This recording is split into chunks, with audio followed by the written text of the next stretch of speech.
Hello, YouTubes.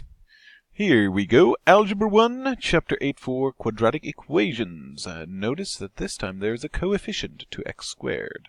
Alright, that's the only difference. So, let's review a little bit what we've been doing. We looked at factoring this and said, well, 1 times 7, negative 7 is negative 7, and then we factored that way. We said this would give us 1 and negative 7 here. Positive 1 and negative 7 would add to 6 and then set up our binomial. Okay?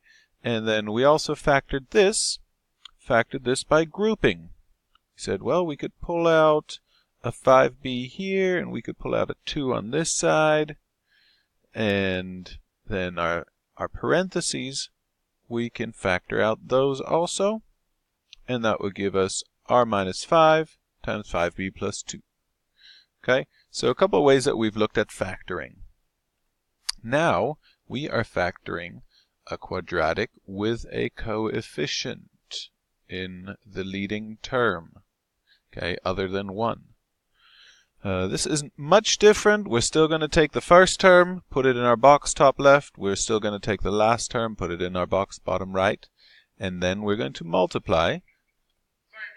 We're going to multiply the first and last terms, and that would give us 6x squared. Now it's always going to be x squared, so you don't necessarily have to write that.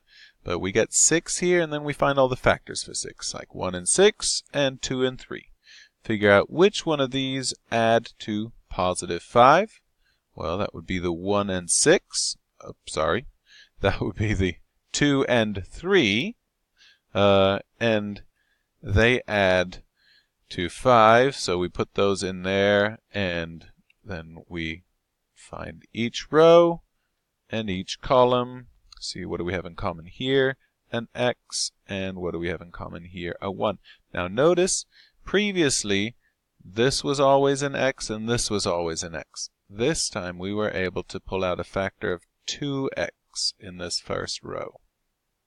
Okay, so pay attention there. So now when I write my binomials, I get 2x plus 3 times x plus 1. So if I have to solve this, if it said that this equals 0 and I have to find a solution, I'm still going to have to find each case, say that this is 0 or that this second one is 0. And so for each case, I have to solve and say, well, if this is 0 right here, then I have to subtract 3 from each side, and I would get 2x equals negative 3, and then divide by 2 on each side, and I would get x equals negative 1.5 or negative 1.5 or negative 3 over 2. This one's still easy, minus 1 on each side, and then x equals negative 1. So those would be my two solutions. Notice I can't just take the opposite of one of these. I know some of you have been doing that using that shortcut, so pay attention. I do have to solve this. And again, remember, write this out to avoid mistakes. Alright? I know this isn't too difficult. Some of you can do it in your head, but write it out and you'll avoid mistakes. Alright, and that's all the fun we're going to have today. Like and subscribe, and I'll see you another day.